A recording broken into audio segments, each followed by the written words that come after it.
Hello and welcome to this edition of Jerusalem Dateline. I'm Chris Mitchell. U.S. President Trump is expected to pay his first visit to the Jewish state on May 22nd and 23rd. Those dates are significant because Israel will be celebrating Jerusalem Day, marking the 50th anniversary of the reunification of the city during the 1967 Six-Day War. Many expect Trump will either declare that Jerusalem is Israel's capital or may even decide to move the U.S. Embassy from Tel Aviv to Jerusalem. Since the Trump administration took office, the U.S. has been standing with Israel at the UN in a dramatically new way.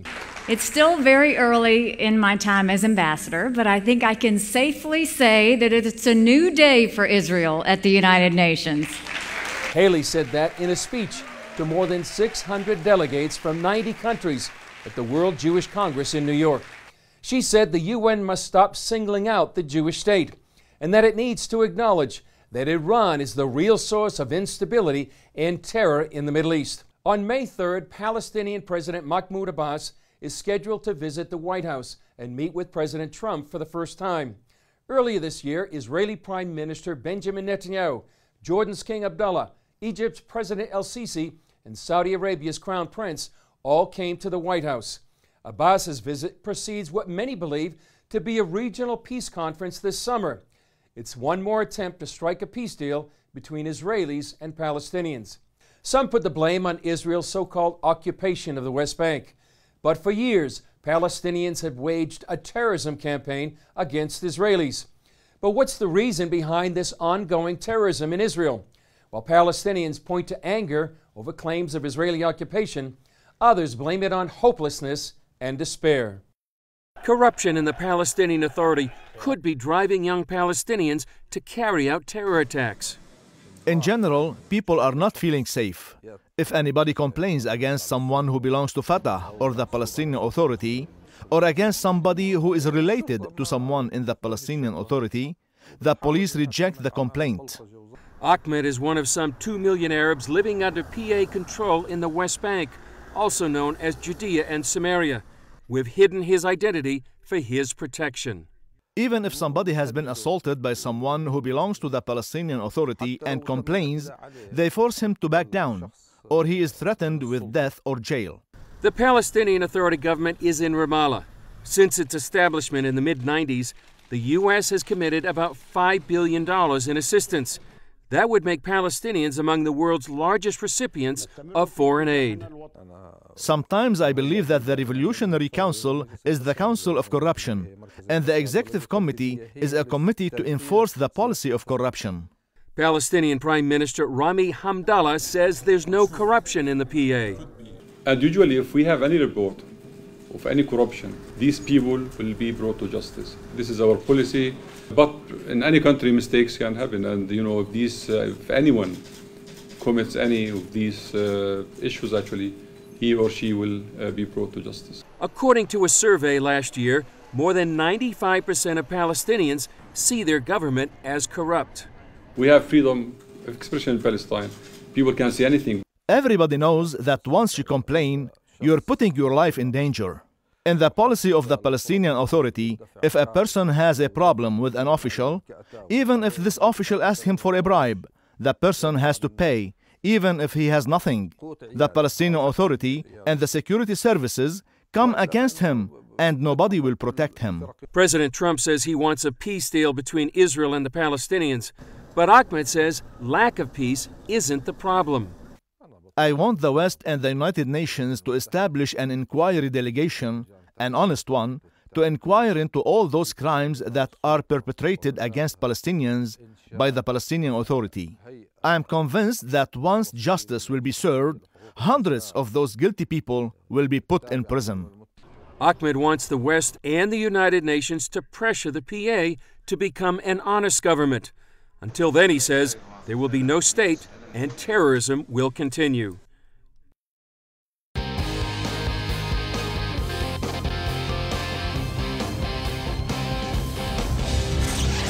Welcome back to Jerusalem Dateline.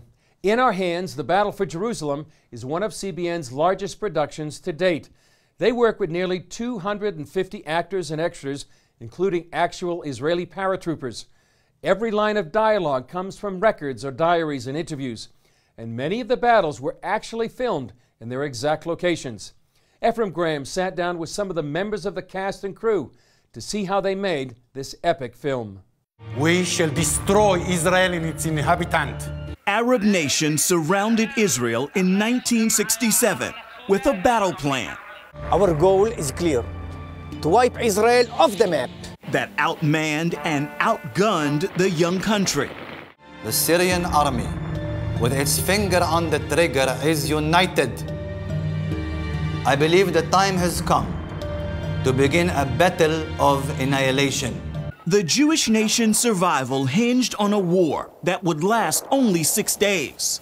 Those days are relived in the film In Our Hands, The Battle for Jerusalem, through the compelling stories of Israeli paratroopers. If you live here, you won't be coming back. But if I don't leave, none of you will be coming back.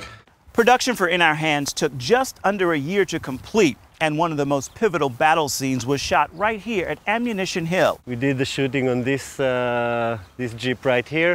This was actually originally Motagur's Jeep, the character played by Sharon. On location at Ammunition Hill, we talked with actors Idan Barkai and Sharon Friedman. My grandfather Aaron, was in the siege on Jerusalem before, and he was telling about it to me when I was young, and it was like, you know, it's like unbelievable that I'm playing like the one that you know, released the city and take it back, which is the place that my grandfather used to be here, like, you know, unprotected.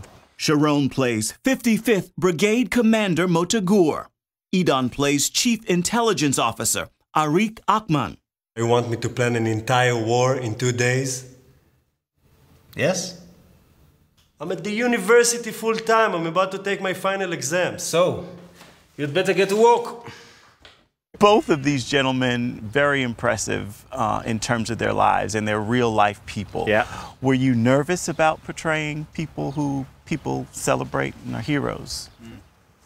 You feel obligated to honor that person, but it's just Arik Ahmon is such a great person.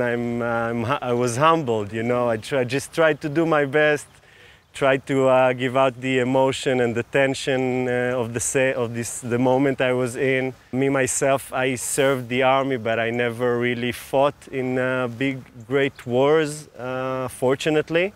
This film hits close to home for many cast members.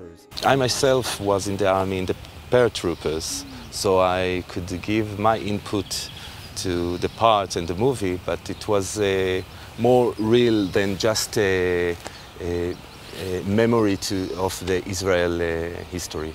Ishai Ben Moshe plays 71st Battalion Commander Yoram Zamosh. Were there any scenes that were difficult for you, or the most memorable scene for you? What was it? The most memorable was with the actress Ruth Farhi, who plays the woman that gives me the flag of Israel to put on the wall. It was a very emotional scene. I brought you a flag. This flag flew in the old city before we left in 1948. When you get to the wall, I want you to hang this flag. Of course. It will be our honor. Action.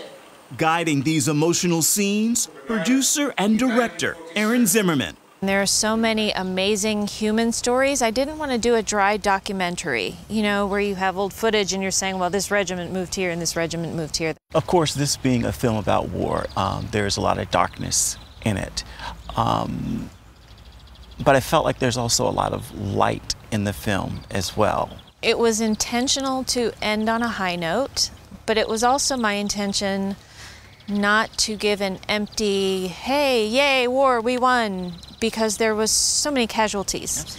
And there were so many injuries and people who, both mentally and physically, were never the same after that war. Tell me who.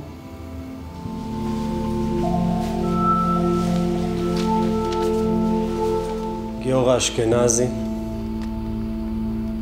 Yair Goldberg, Zaki David, Yoav Tsuri. Ephraim Graham, CBN News, Jerusalem. At this year's APAC conference, CBN CEO Gordon Robertson spoke to an enthusiastic crowd about the film's inception. Tell us, why did CBN decide to make this film? Why now? Well, we were in the middle of shooting The Hope, which came out last year. And this is 2 years ago, and Aaron Zimmerman, the writer-director of that, said we need to do something on the Six-Day War. And so I said, okay, but realize if it's going to be released on the 50th anniversary, we can't extend the deadline. We've got to hit the deadline. And that was after, The Hope ended up into a delay process, and so it was some risk, but I said, yes, let's do it. And what I really liked about it was we were going to tell it from the standpoint of the soldiers of the 55th Paratrooper Brigade, that let's see the war from their eyes, and not do it as a documentary of the Six-Day War, but do it as a documentary of the men who actually fought.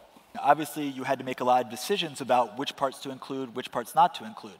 One might think that you'd start the film with the beginning of the war, or maybe the Jordanian attack on Jerusalem. Instead, you start the war 3 weeks earlier during a period known as the waiting. Why was it important to include that period in the film?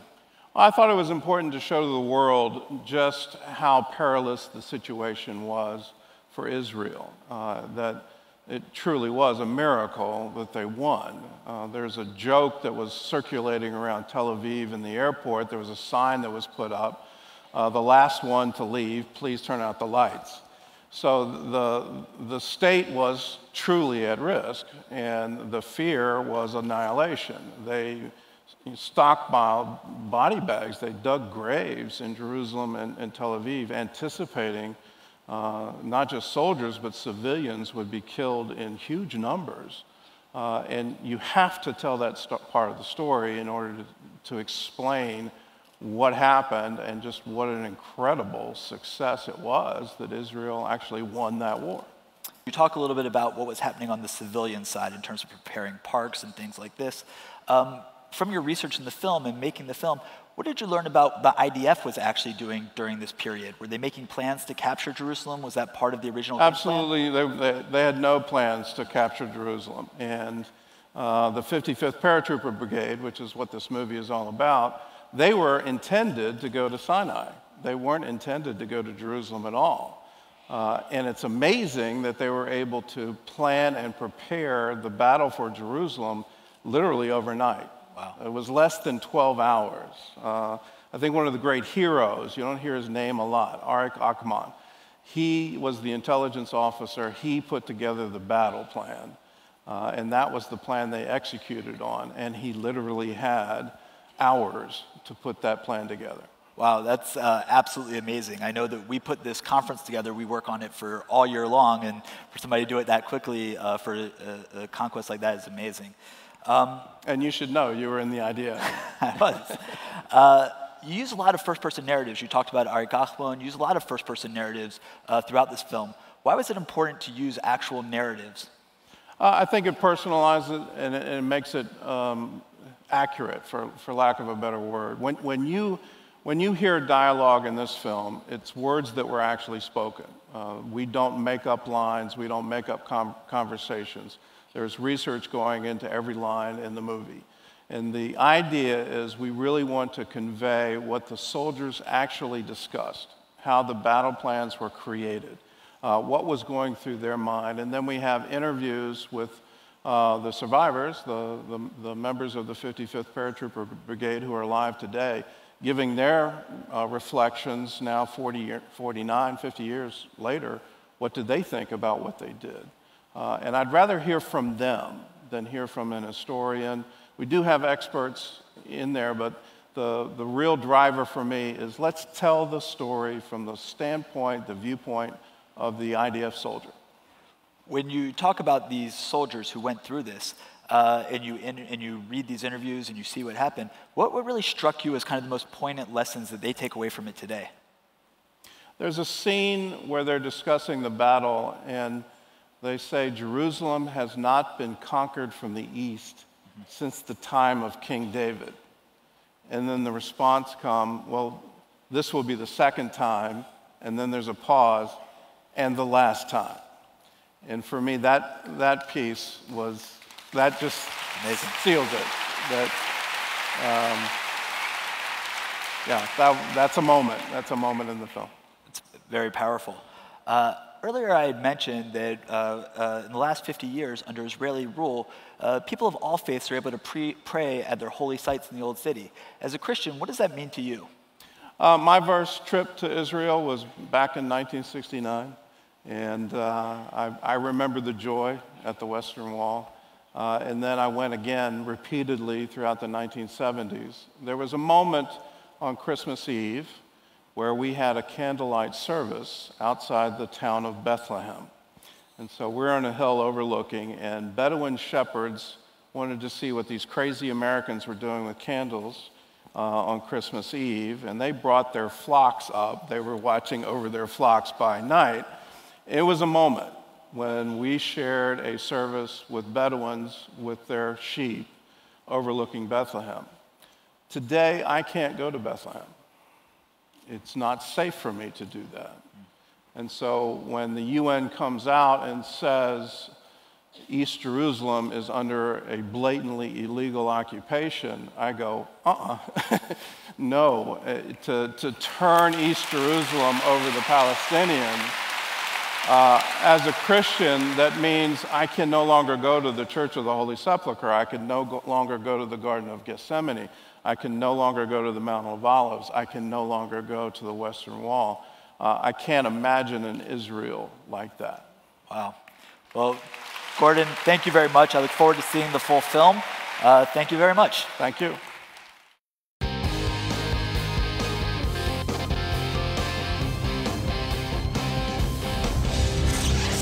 Welcome back.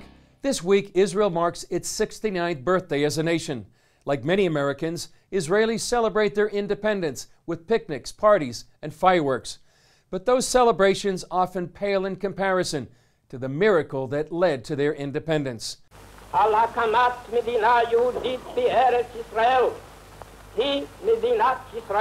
Here in Independence Hall on May 14, 1948, David Ben-Gurion declared the formation of the State of Israel. For the first time in nearly 2,000 years, the Jewish people were a nation once again. This is where Israel was born. When people come here, they are astonished to see this place. Most of the people that visit here, their first reaction is, this is it? That's all you have here? Ben-Gurion and his team looked for an inconspicuous place to declare statehood. At the time, Independence Hall, one of the first buildings in Tel Aviv, was an art gallery. During a 1978 renovation, the decision was made to take the building back to its original look at the time of the declaration. Traveling in Israel will teach you that God has a tendency to perform His best miracles in the most humble places. This place is one of those places. According to Isaac Dror, who heads education at the Hall, the establishment of Israel shook the world and became a haven for the Jewish people. How many people prayed for it every day when the Jews said next year in Jerusalem and next year in Jerusalem? That's what they meant. When Israel declared its independence, dancing filled the streets. But the celebration was short-lived. The very next day, armies of 5 Arab nations invaded the newborn state. When it comes to the story of the War of Independence, we don't have many answers there. Very hard for us to explain.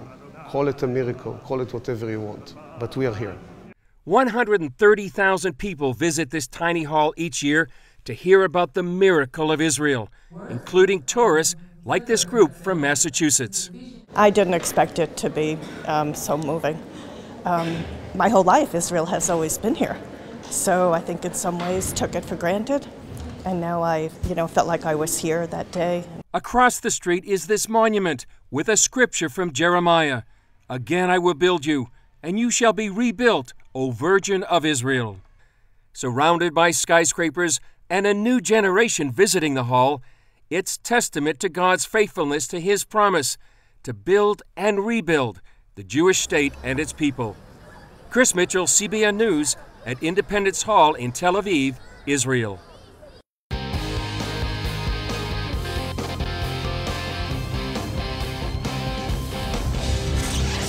Welcome back.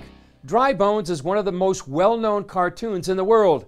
It's read by millions, and the creative genius behind the cartoon, Yaakov Kirshen, explains how he came up with the unusual name for his work. When I came to Israel and decided I would start doing a cartoon, I thought, well, I needed a name, like Kirshen's Corner, with corner spelt with a K. And I kept thinking, what should it be? And then I realized that one of the things that had brought me to Israel was my reading of the book of Ezekiel. And in the book of Ezekiel, this guy Ezekiel, who lived 2,600 years ago, saw a vision of what for him was the far future. And that was of a time when it looked like the world had destroyed the Jewish people. But at that point, we would come out of our graves, and the image he saw was of a valley filled with dry bones. And these bones came together, like the knee bone connected to the shin bone and all like that. And in that imagery, he saw the rebuilding of the Jewish state. He saw the coming together and the ingathering of the Jewish people. He saw the rebuilding of the cities and the planting of the trees. And therefore, if I was going to do a cartoon about what was happening today, all I could do would be to add to what he had seen incredibly 2,600 years ago. And so I decided to call it Dry Bones, thinking that everyone would understand. Well, that's it for this edition. Thanks for joining us. Remember, you can follow us on Facebook, Twitter, Instagram, or YouTube. I'm Chris Mitchell. We'll see you next time on Jerusalem Dateline.